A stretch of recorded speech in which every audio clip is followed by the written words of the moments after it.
My fiancé, James, and I have been together for 3 years, planning a wedding for October 2016.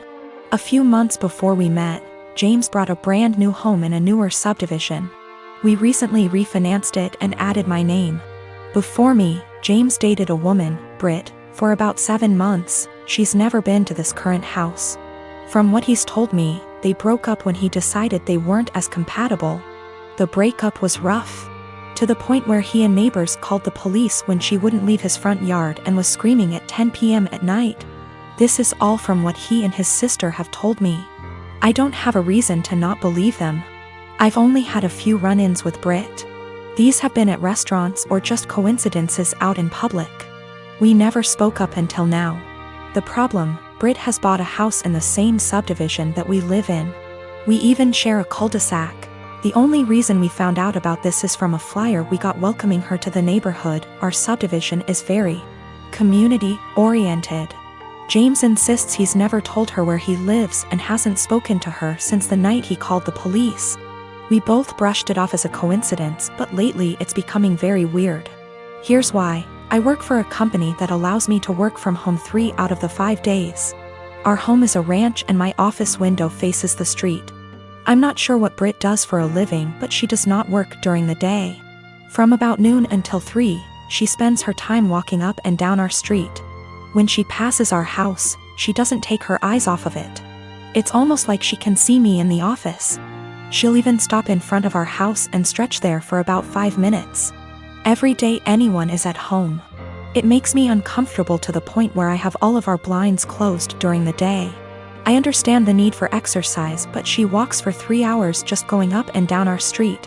Another issue is when either James or I are outside with the dog, she'll let her dog outside and it will come sprinting to our yard.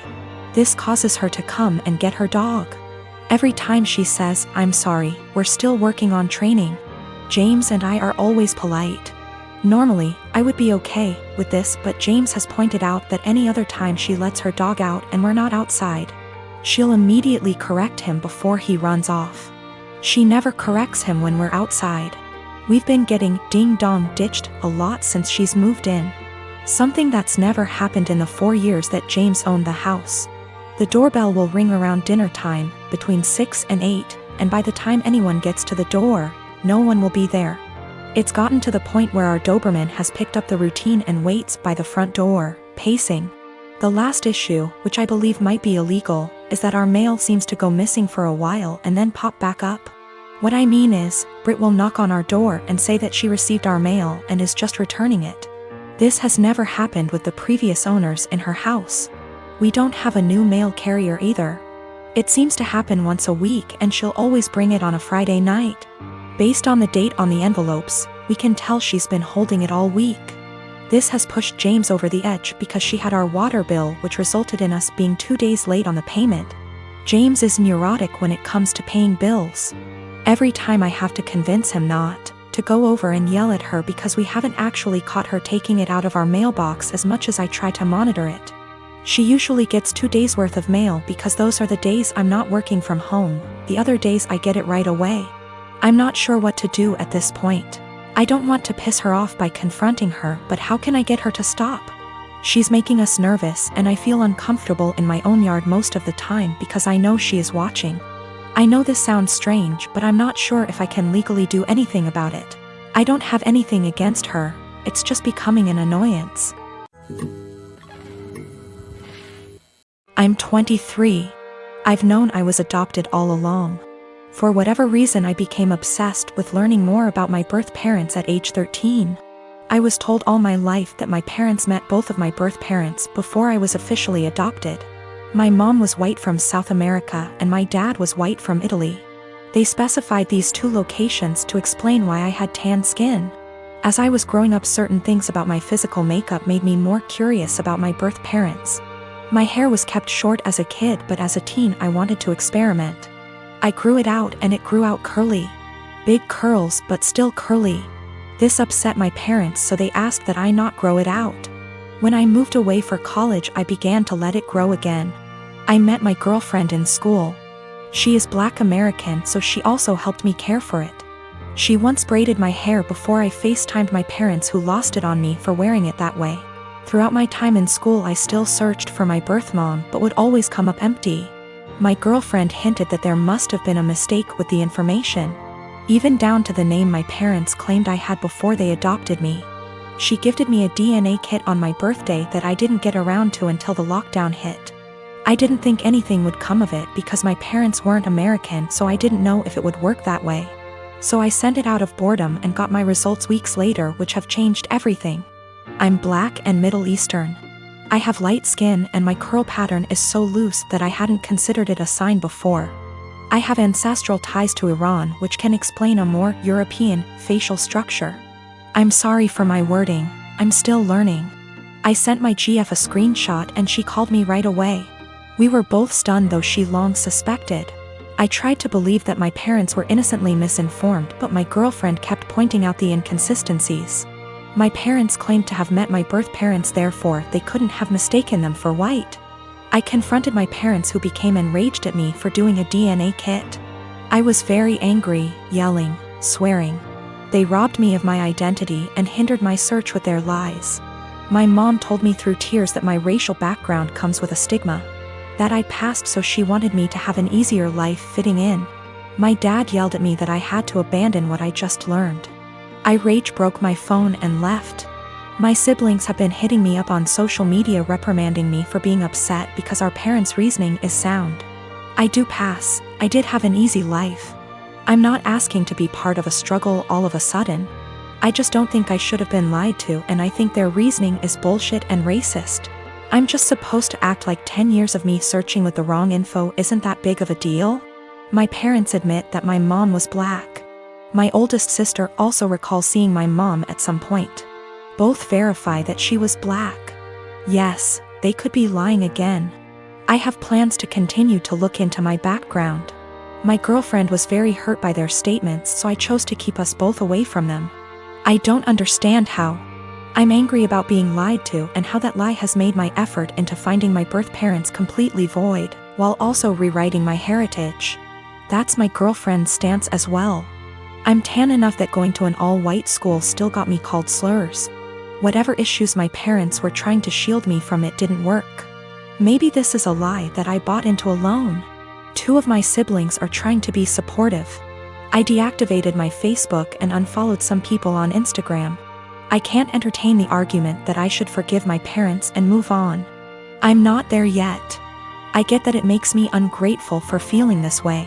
I don't hate them, I'm just really upset and disappointed in their decisions. I am a 37-year-old male. I have a 13Y.0 son.